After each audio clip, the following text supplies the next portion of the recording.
El presidente Obrador da cátedra de cómo se debe gobernar. Presentó el incremento en salarios, disminución del desempleo a nivel mundial, la gran apreciación que ha tenido la moneda mexicana respecto al dólar en comparación a otras naciones, y muchas más acciones que han fortalecido a México.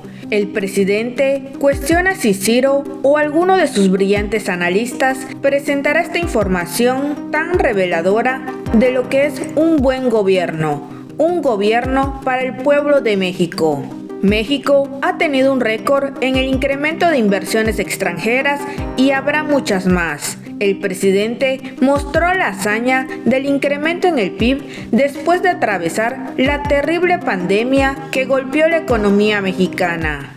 El presidente invita a Zuckerman a explicar cómo es que sí se ha podido incrementar los salarios sin un descontrol de la inflación, porque Zuckerman era uno de los supuestos expertos que estaban en contra de incrementar los salarios, argumentando falacias que solo han fomentado la pobreza salarial de los empleados. El presidente cuestiona el cinismo de estos supuestos expertos que quieren que vuelvan los gobiernos de antaño para seguir oprimiendo al pueblo de México. El presidente señala la falta de sentido común hasta para la extracción de petróleo, porque invertían en zonas de difícil acceso solo para beneficiar a ciertas empresas, minando la hacienda pública de México.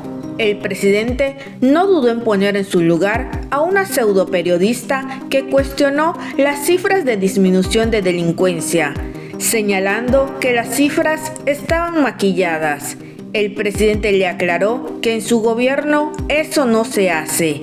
Puede que su periódico sí tenga esas mañas, pero en su gobierno no se permite tal insulto a la ciudadanía. En otras noticias, la prensa que hace el trabajo sucio de la derecha se han atrevido a usar la infamia y la difamación para dañar la imagen de la precandidata Claudia Sheinbaum. En la portada de la revista Siempre aparece la silueta de Sheinbaum con una cinta en la cabeza que hace alusión al símbolo nazi. Beatriz Pajés, directora de la revista, pretexta que jamás quiso herir a la comunidad judía, sino solo quería advertir a la sociedad mexicana para que Morena no gane, pues está en juego la disputa de la presidencia de la República. La derecha solo demuestra con esto que siempre justifica sus atroces actos con tal de regresar al gobierno y tener de vuelta su impunidad. Periodistas e intelectuales como Denise Dresser, Epigmenio Ibarra, Patricia Mercado firmaron un comunicado donde mostraron su total rechazo a la portada de la revista Siempre. En otra información, el ministro Reyes Rodríguez Mondragón huyó cual rata de la sesión del Tribunal Electoral donde sus compañeros ministros pretendían poner en discusión su continuidad como presidente, porque ha demostrado evidente incompetencia en su labor. Veamos la evidencia de los hechos. 20% menos en homicidios, que no son tlacoyos, ni tamalitos de chipilín. No, a lo mejor ahí en tu periódico sí maquillan y nosotros no, en tu medio a lo mejor maquillan, aquí no. Pero los independientes son muy mentirosos, ¿eh? O sea, no, la mayoría se dicen independientes y si son independientes de la verdad, independientes del pueblo. Estoy en ese Ay, Jesús, por favor. No, pero está bien, hombre, así es, hay que polemizar. Los vehículos que se robaban antes y los que se roban ahora, 43% menos. Secuestro, miren, casi 80% menos. ¿Cómo va a decir Claudio X González? ¿Cómo se llama la señora que está ahora ahí donde estaba Claudio? María. Sí, Casar, ¿no? Sí. Casar. O la otra, la señora Moreira. ¿Sí? Si ellos recibían financiamiento, ¿de quién creen? De García Luna. De García Luna. Este es un buen trabajo que ha hecho la secretaria de Seguridad Pública, Rosa Isela Rodríguez. Un buen trabajo. Esto es para los expertos en economía y también para todo el pueblo, para que no nos dejemos engañar. A ver, miren, puestos registrados en el IMSS, récord, 22.409.000. Salario promedio de los que trabajan en el IMSS, promedio, 16.268 pesos mensuales. Desempleo de los más bajos del mundo. Miren el desempleo en el mundo, en algunos países. Miren España, miren México, allá, rojo. O cualquier otro lugar, Francia o Canadá o Estados Unidos.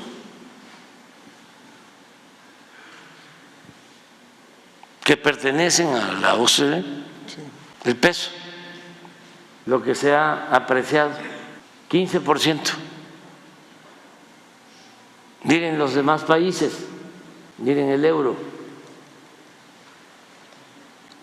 el dólar canadiense.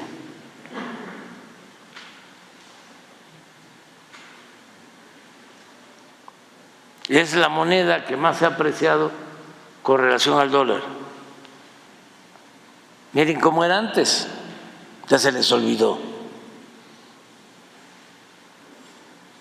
Y si no damos a conocer esto aquí, lo van a encontrar en el Universal, para no poner primero al Reforma, en esta ocasión, en el Milenio. No, ya sé dónde se hacen análisis económicos, en Radio Fórmula o en donde está Ciro, ¿cómo se llama ahí? La estación. Imagen. Ahí hay especialistas, expertos. Ahí lo pueden encontrar esto. Miren, récord, inversión extranjera.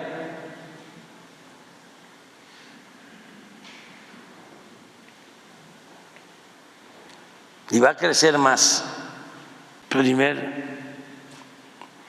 lugar, principal socio comercial de Estados Unidos. Ese es crecimiento. Voy a dar un pronóstico. Antes de que yo termine, vamos a tener un crecimiento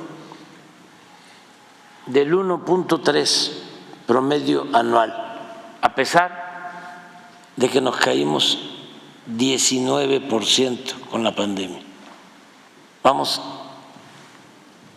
a estar arriba en el sexenio, que es una hazaña después de esta caída que no se daba en 100 años. Eso no lo van a lograr en otros países. No lo están logrando. Adelante. Señor presidente, en otra pregunta. Aquí, esta es inflación, va hacia abajo. Espérate, sí. ¿Para qué te metiste? Perdón. No, es que yo también tengo que aprovechar, ¿no? Para que, si no, me están nada más bombardeando. Aquí hubo un brinquito últimamente, pero está controlada la inflación.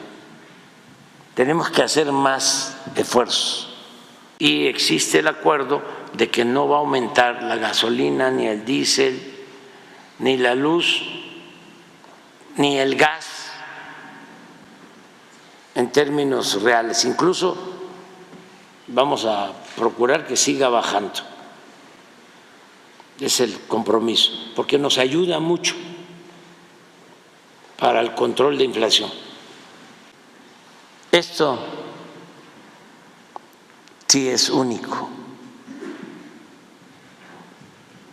Y me gustaría que los analistas, los expertos, los seguidores de la política neoliberal, hay un conductor que me dijo que él era neoliberal, Zuckerman, sí, que me explique esto, porque cómo nos engañaban de que se aumentaban los salarios, aumentaba la inflación.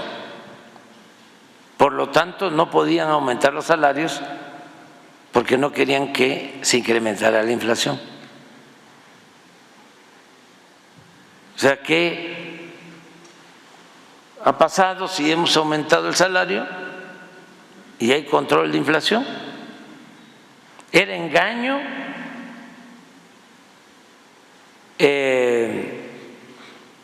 estaban mal los técnicos que se creen científicos, que manejan la economía, o cuáles son las circunstancias por las que mantuvieron tanto tiempo tan bajo el salario. Esto es pobreza, esto es fomento a la pobreza, lo que hicieron para favorecer a los oligarcas, a los de arriba, y así vamos a terminar. Encontramos que el salario alcanzaba para comprar 3 kilos 100 gramos de frijol, 3 kilos 200 gramos de huevo y 6 kilos y medio de tortilla cuando llegamos. Y ahora alcanza para 5 kilos 300 gramos de frijol, 5 kilos 900 gramos de huevo y 12 kilos de tortilla. No crean que es mucho, porque hace 30 años, precisamente porque ellos no aumentaron los salarios, un salario mínimo alcanzaba para 50 kilos de tortilla. Fue una barbaridad lo que hicieron.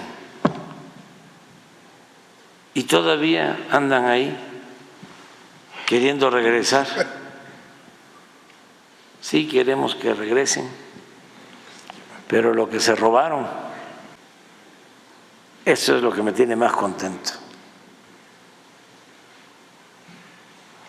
La reducción de la pobreza, a pesar de la pandemia.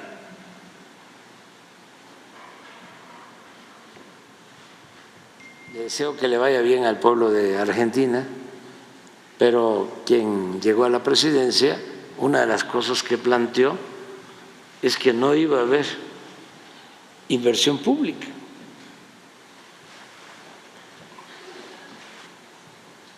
Pero ese es el pensamiento neoliberal puro, pero tiene otros secretos la inversión pública. Primero, reactiva la economía pronto, genera muchísimos empleos,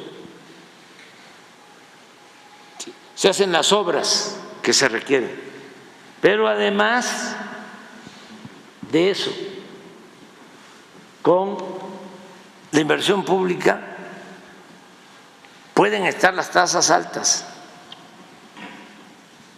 y se resiste. Si se depende únicamente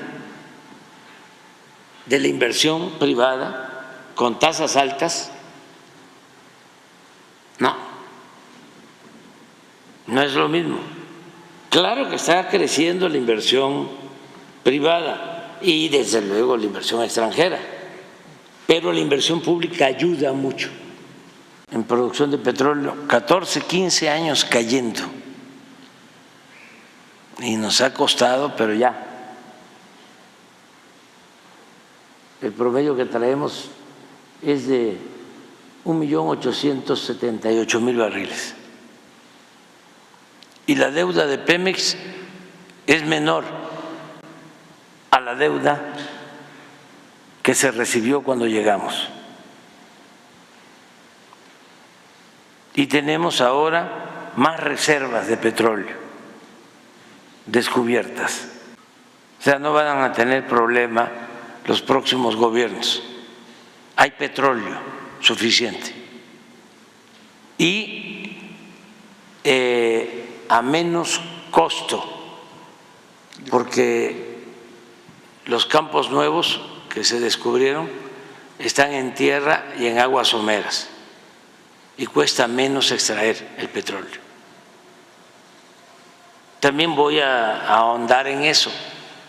Antes, aunque parezca increíble, la mayor parte de la inversión en Pemex la destinaban al norte, donde no hay petróleo, o donde sí hay, en aguas profundas cuesta muchísimo extraerlo. ¿Pero por qué lo hacían? ¿Por qué la mitad del presupuesto de Pemex se iba al norte y no se dedicaba la mayor parte al sur, sureste, que es donde está el petróleo? Y cuesta menos extraerlo. Pura lógica, sentido común, juicio práctico. Ayer dije una palabra que ya no voy a volver a repetir, por la corrupción. Por la corrupción, porque daban los contratos en el norte, en aguas profundas, extraían gas, petróleo, carísimo, muy poco, pero se bañaban las empresas. Repsol Y unas estadounidenses que tenían convenios con ellos. Sí. Entonces eran buenos negocios para las empresas, malos negocios para la hacienda pública. Por eso destinaban el presupuesto. No les interesaba, aunque parezca increíble, extraer crudo, extraer gas, que le fuera bien a la hacienda pública. No, eran los negocios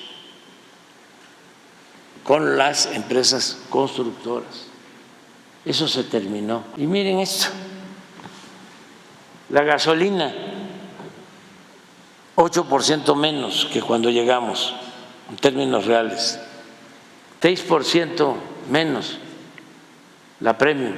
Miren Calderón y Peña, los aumentos. Adelante. Miren el diésel,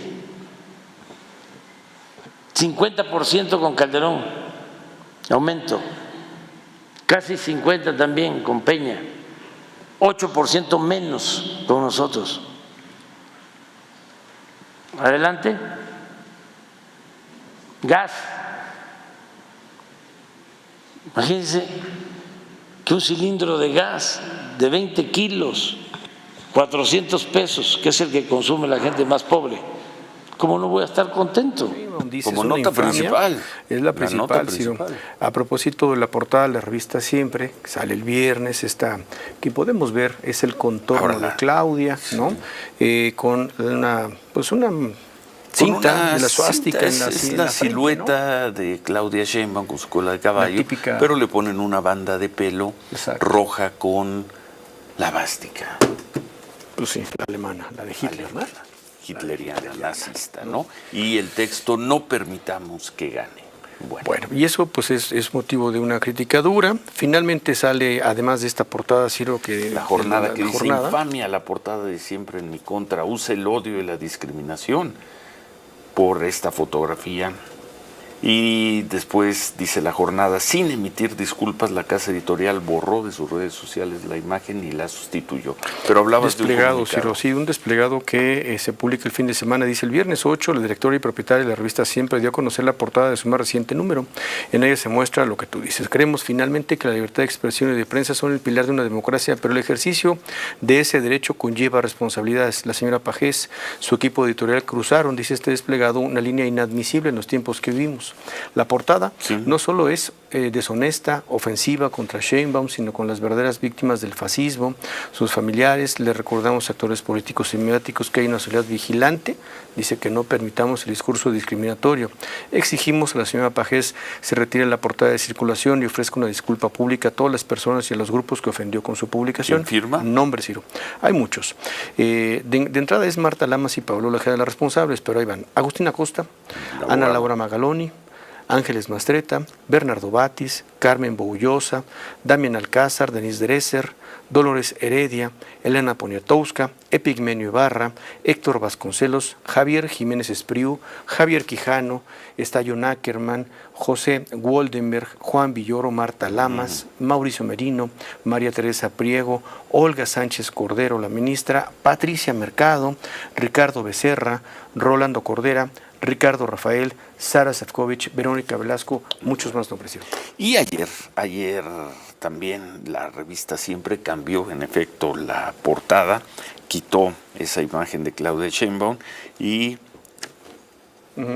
publicó una nueva, de ahí una rosa y un texto, nada más es el fondo negro, la rosa y el texto, firmado por Beatriz Pagés, que dice, lo leo, este es un testimonio del respeto, admiración y solidaridad con la comunidad judía de México.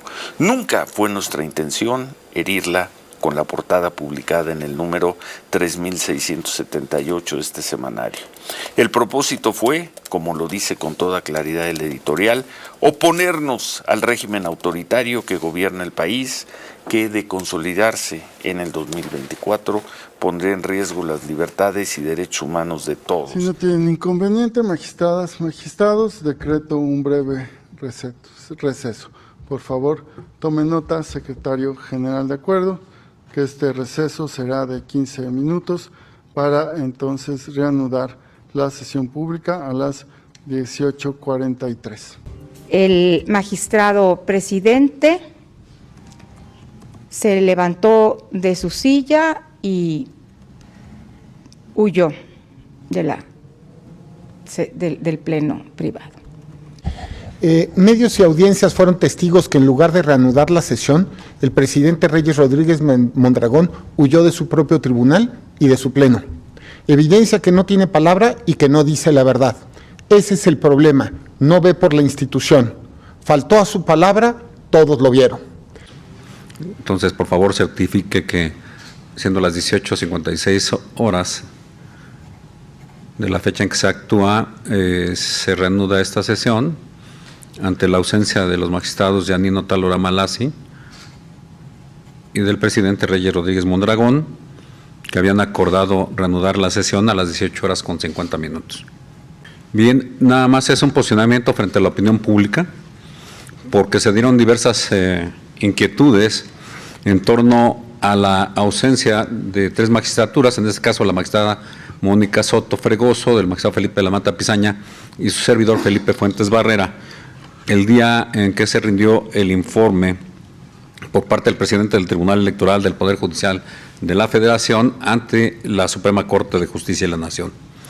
Quiero primero enfatizar que la decisión en torno a si continúa o no en la presidencia el magistrado Reyes Rodríguez Mondragón no puede ser pospuesta como él lo propone. Debe ser hoy precisamente para no generar incertidumbre. Al contrario, debemos generar certeza sobre la administración de la justicia electoral. Precisamente creo que debemos dar paso a un nuevo liderazgo, porque un tribunal debe dar certeza. Quiero expresar en ese momento mi sentimiento de preocupación y urgencia que requiere de nuestra atención el día de hoy. No podemos obviar la tensión que se vive al interior de este tribunal y que se ha generado, desde mi perspectiva, a partir de mi disenso en la forma en que se viene ejerciendo las atribuciones de la presidencia de este órgano jurisdiccional.